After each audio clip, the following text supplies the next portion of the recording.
빅픽처입니다. 오늘 장에서 큰 그림 함께 그려주실 분은요, 카카오페이증권의 윤정식 부장입니다. 안녕하세요. 네, 안녕하세요. 네.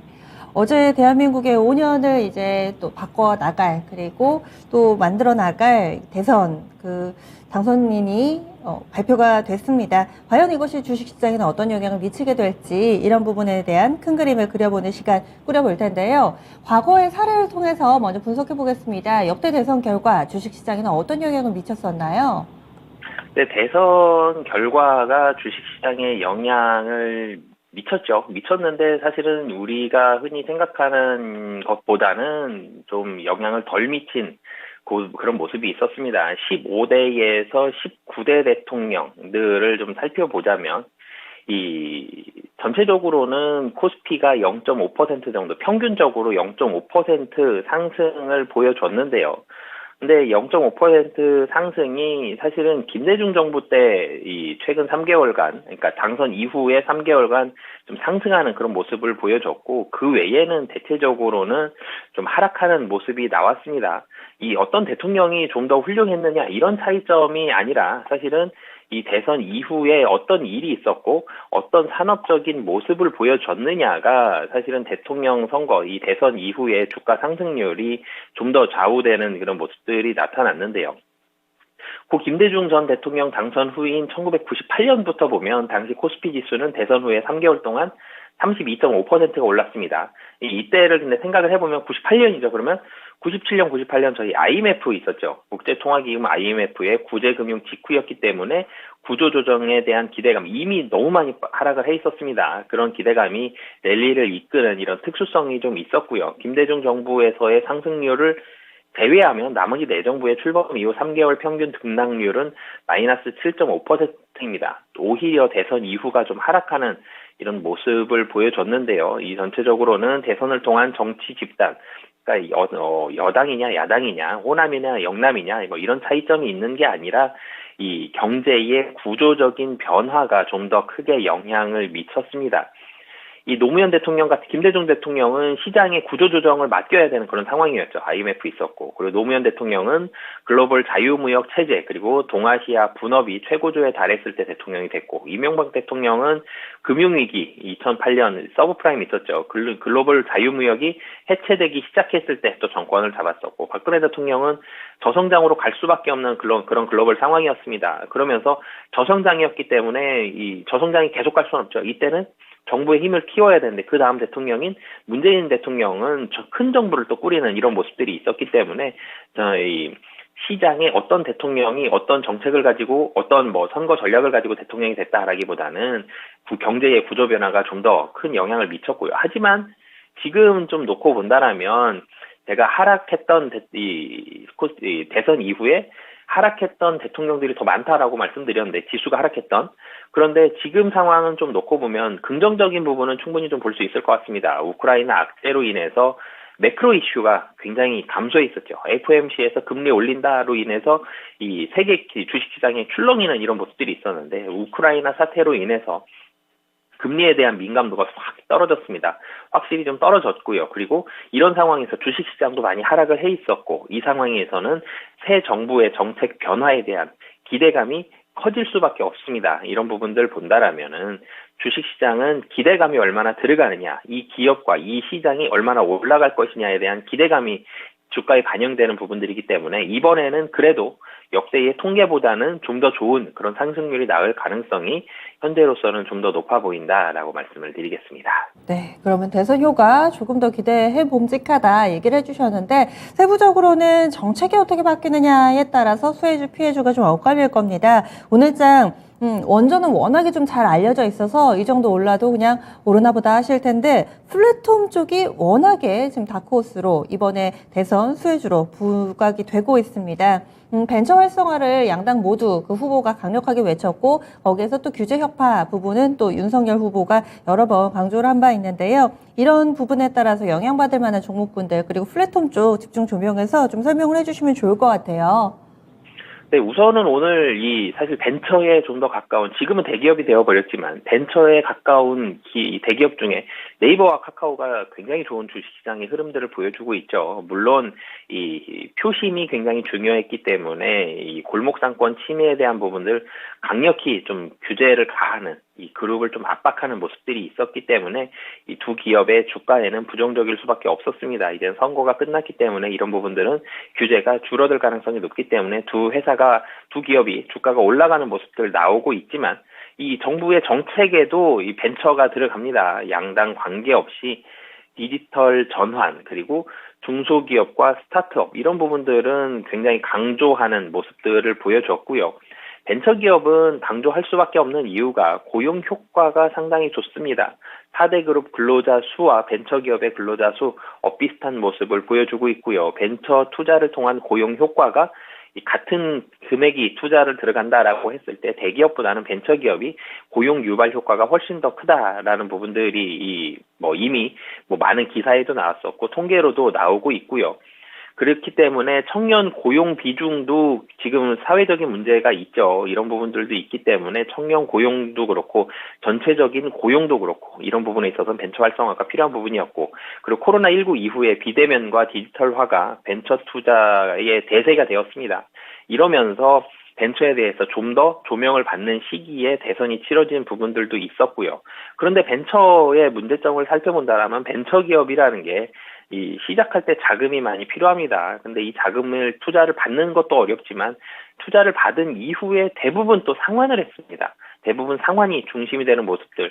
특히 21년도 본다라면 50% 이상이 상환으로 갚는 모습을 보여줬거든요. 벤처에 대출을 해준 게 아니라 벤처에 투자를 해준 금액인데 상환이 된다. 이런 부분들은 벤처에 굉장히 리스크로 남을 수 있는 부분이고 벤처의 성장을 저해야 하는 요인으로 남을 수 있는데 벤처가 상환이 아니라 투자가 이루어지려면 제일 좋은 방법은 IPO입니다. 그렇기 때문에 IPO의 활성화가 필요한 상황이고요.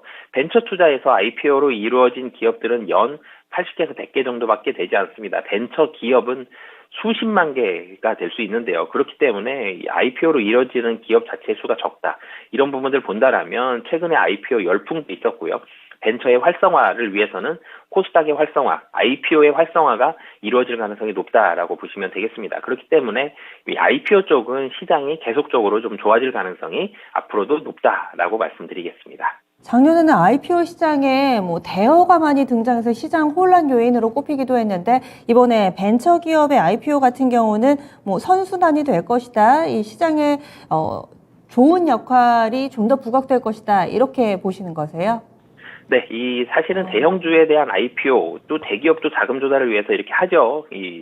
재작년 후반부터 대형기업의 IPO가 굉장히 많이 이어졌는데, 이런 대형기업의 IPO도 이루어지지만, 이 벤처기업 쪽에 있어서의 IPO를 좀 더 활성화시킬 가능성, 이런 부분들에 있어서의 좀 더 특혜라든지, 이런 혜택을 좀 많이 줄 가능성이 높다라고 보시면 되겠습니다.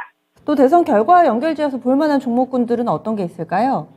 네, 그리고 통신주와 지주사를 좀 말씀을 드리겠는데, 이슈가 있었던 지주사, 그리고 그동안 계속적으로 대선 구간에선 대체적인 약세를 보였던 통신주 두 가지를 좀 말씀을 드리겠는데, 통신업종의 주가는 대체적으로 대통령 선거 기간 동안은 약세를 보여줍니다. 왜 그러냐면 이 통신 비용, 지금 휴대폰 없는 사람들이 거의 없죠. 그런데 통신 비용은 그렇기 때문에 모든 개인에게 포함이 됩니다. 이 통신 비용에 대한 공약들이 들어가는 경우가 대부분이었고 이 통신 비용을 억제하는 이런 정책들이 나온다. 그리고 이 정책이 실질적으로 연결이 된다. 그러면 통신사들의 ARPU에는 상당히 부정적인 부분으로 작용을 할 수가 있습니다. 그렇기 때문에 통신비 인하에 대한 공약 이런 부분들이 좀 부담스러운 모습들이 있었기 때문에 그동안 대선 기간 동안에는 통신주들 약세의 모습을 보여줬었는데요. 이번에도 약세를 보여줬지만 이번에는 리스크가 좀 제한적인 모습들이 있었습니다. 가계 통신비 인하에 대한 공약이 없었죠. 이번에는. 이 통신비 인하에 대한 공약도 없었고 통신비에 대한 부분들 사실 이슈가 별로 되지가 않았습니다. 양당에서 나왔던 주요 이슈들은 사실 좋지 않은 쪽 이슈들이 좀 더 많았었고 오늘도 움직이고 있지만 원전에 대한 부분들 이런 환경에 대한 부분들이 좀 더 많았었기 때문에 통신이 좀 묻히는 그런 효과들도 있었기 때문에 이 통신주에 미치는 악재는 상당히 제한적인 상황이고요. 대신 통신사들은 이런 부분들 리스크가 지나갔기 때문에 앞으로는 기술과 그리고 사업 개발, 뭐 5G라든지 6G라든지 그리고 이 뭐 양자 정보통신이라든지 이런 신기술이라든지 이런 상장 기업에 대한 이런 부분들 기술 자체, 기업 자체로 이 부각이 될 가능성이 있고요. 그리고 배당과 실적 가시성에 좀 더 주목을 해볼 가능성이 높습니다. 뭐 그렇기 때문에 본업에 좀 더 집중을 해서 보셨으면 좋겠고요. 그리고 이 물적 분할, 인적 분할, 이 부분 얘기가 상당히 좀 많이 나왔었죠. 분할을 했을 때 물적 분할을 할 것이냐, 인적 분할을 할 것이냐. 기업이 물적 분할을 했을 때 소액주주에 대한 보호, 이런 부분들이 굉장히 많이 부각이 됐습니다. 그러면서 이 지주사들은 분할을 할 때 상당히 신경을 많이 쓰고 분할을 해야 될 것 같고요. 물적 분할은 이 윤석열 후보의 공약 내용에는 물적 분할 자회사 상장 금지가 있었습니다.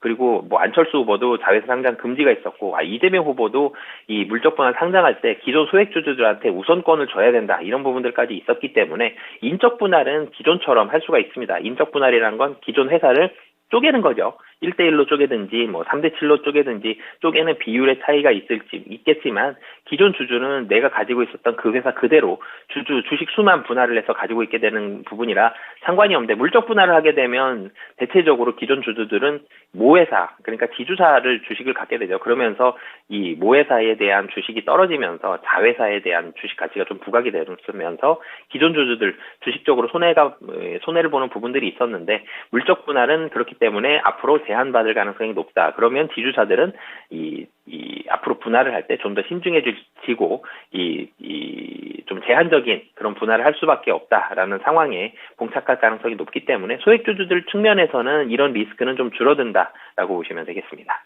으로 건설 섹터 좀 간략하게 봐주세요. 오늘 분위기 좋은데요. 계속 이런 상황이 이어질까요?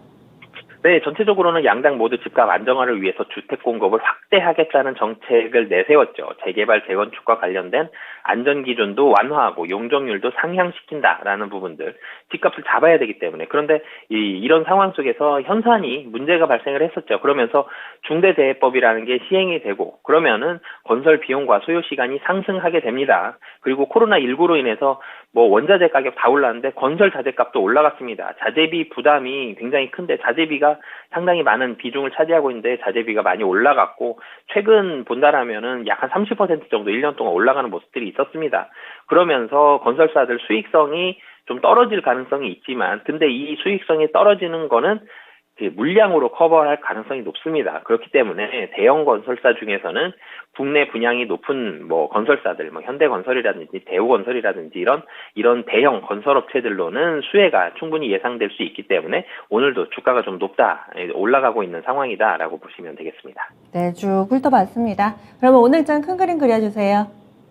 대선 이후에 좋아진다, 안 좋아진다, 뭐 이런 분위기가 팽배하지만 대체적으로는 좋아지고요. 좋아지는 섹터들이 좀 확실한 섹터들이 나왔습니다. 그렇기 때문에 대선 이후에, 지금 시장도 대선 이전에 안 좋았었죠. 오늘 마침 시장도 좋습니다. 그동안 어려웠던 마음들을 좀 내려놓으시고요. 좋아지는 섹터들에, 확실히 좋아지는 섹터들이 있죠. 이런 섹터들에 집중을 해서 공부도 하시고요. 투자도 분할해서 들어가시는 이런 전략 삼으시면 좋을 것 같습니다. 네, 알겠습니다. 오늘 말씀 고맙습니다.